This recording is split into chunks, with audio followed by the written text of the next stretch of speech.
نو الله فرمایي ابراهیم علیه السلام چې یقینا دا ډېر صبرناک او واهن دردمند و په یو شي باندې ډېر زر دردمند کېده یو شي ته به یو قسم شټېده موږ وایو که نه پلانکه ډېر شټېږي یا شي باره کې یو قسم ډېر زر دردمند کېده به منیب راګرځېدونکی او حق ته رجوع کوي ډېر زر حق ته مایل سړی نو الله پاک ورته ویل یا ابراهیم اعرض عن هذا دې بحث نه مخ واړوه دا صرف ته موږ سره بحث کوو د لوط اسلام قوم باندې پرېږده دا قوم انه یقینا شان د خبردار قد یقینا جاء راغلی امر هغه فیصله ربک طرف څخه یقینا ستاسو طرف فیصله راغلی چې د لوط اسلام قوم الله تبا کوي بس ته هغه مه کوه پکې دې باره کې موږ بحث مه کوه دې مخ واړوه وانهم او یقینا دوی چې آتهم راضي به د لوط علیه السلام قوم لره عذاب غیر مردود هغه غیر واپس کړی شوی الله پاک به د لوط اسلام قوم د عذاب لګي دی الله فیصله کوي الله امر کړی ده وای به دا کار کی او دا عذاب هیڅوک هم نشي واپس کولی نو چې ابراهیم اسلام کله پوه شو بیا ابراهیم اسلام بیا نور بحث ونه کړو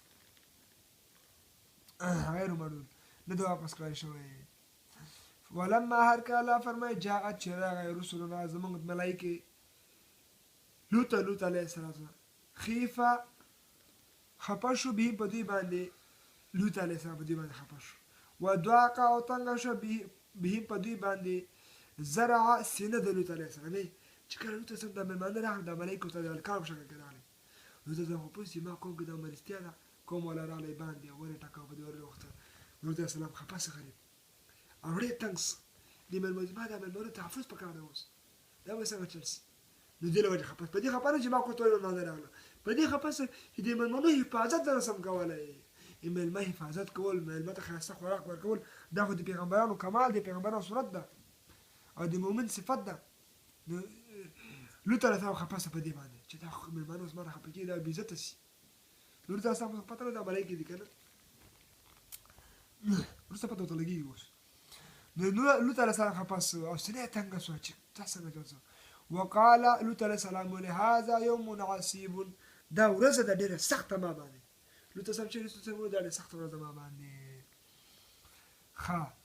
وجاءه راغله د لوط علیه السلام قوم د قوم یهرعونه چې رازغړولی کېدل قوم منډې راولي دي کویانو ډمانو لپاره منډې راولي هغه ته لوطیانو دوی منډې راولي الیه لوط علیه السلام ته ځکه دوی کوته ښایسته ښایسته هلکان راغلي وي ملایکې وي نو دې قوم ته راغلي ومن قبل مخکې دې نه کانو لوط علیه السلام قوم چې یعملون عمل یې کوه سیئات د بدې عملونه یې کول قال لوط علیه السلام ورته یا قومه زما قومه هؤلاء دا ټول ستاسو ښځې چې دي بناتې زما لورګانې دي هن دا ښځې چې دي اطهرو پاکې دي لکم تاسو لپاره دا ښځې تاسو لپاره پاکې دي که نه فاتقوا الله ویرېږئ د الله تعالی نه ولا تخزوني او تاسو مه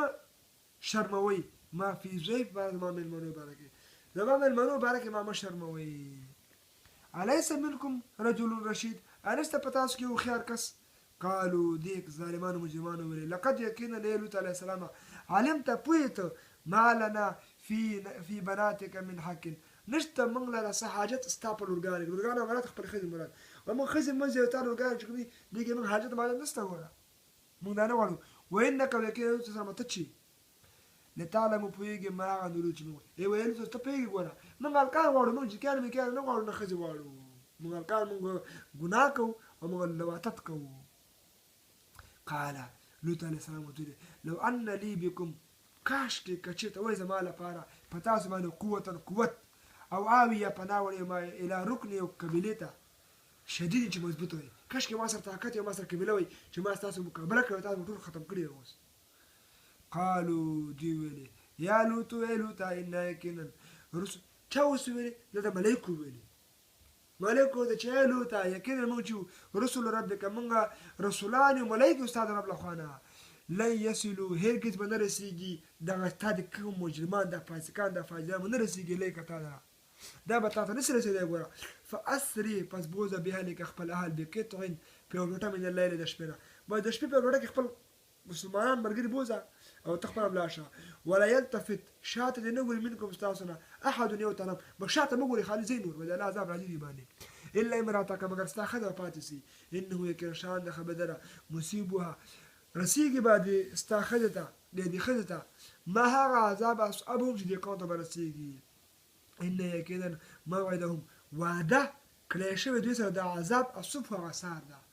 تا کوم چې کوم عذاب راځي او سهار کې راځي الیس الصبح بقریب اې دغه سهار نږدې مطلب سهار خو نږدې کنه او شپه او سهار کېږي اوس تاسو لاړ شئ وختي شپې کې او سهار دې باندې عذاب راځي فلما هر کله الله فرمایي جاء چې امر زمونږ عذاب اوس الله په عذاب درې قسم عذاب الله ذکر کوي الله فرمایي چې هر کله موږ عذاب راغی جعلناه وګرځو موږ دلته تاسو دا کوم چې تاسو مکه لکه فاميلو مکه لکه دا رقم الله فرمایي وګرځو موږ جعلناه وګرځو موږ عاليه بر طرف دې ځمکې صافي لها لند منه خاله پسته بلچه کې سجيه قبل ما خواله بل هو اللي كان چم نو الله فرمایي دلته تاسو قوم دار کوم وړو سم جکول بل مخ من وړو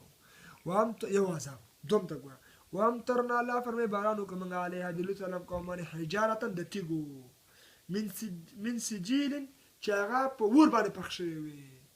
من سجیل هغه تیږه لا چې په اور پخ شوی باب موږ تاسو قسم تیږه زګي ګوره اور بلیږي هغه تیږه سکروټه جوړ شي ګرمي سره کښولې ته جوړ شي قسم سکاره وانت به چې ورمر کې به تیږه ځار کوم تیږه جوړ تیږه به الله کولې غلي څنګه تیږه دوم اول عذاب شو لازم کې په بل مخوړل یو دوم عذاب دو چې الله پاک فرمایي تیږه به ولېږي خو څنګه دی منزود پر لپسې تیږه به راتلی او په اړ یو تیږه باندې کوم ظالم او ګناګار لوتیو دغه نوې په لیکلو دا تیږه بدلی او دا ظالم په لګیدو ګوره اول ځمکه په واړه ولا به بل مګ چرسو الله برنه مثال تیږه په وره ولې نو الله فرمایي مسومتن دا نخاندار وي عند ربك استعذر لخوانه دا تیږي چې کوي تیږي باندې یو قسم نه خلک دا چې کافر نو پلیکا چې کافر بوشته دا کافر نو پلیکا نه وو نو الله فرمای مسومتن دا نخاندار وي دا تیږي عند ربك استعذر لخوانه وما هي او نه دا من الظالمان ببعيد النار او نو دا عذابونه چې کوم ذکر څو د کافرانو لري نو دا د ابراهيم عليه السلام او د لوط سره واقع ذکر شو نو الله سبحانه وتعالى موږ تاسو ته په دې خبرو باندې عمل کوو توفیق راکړي چې د ګناه کارونه موږ تاسو وکړو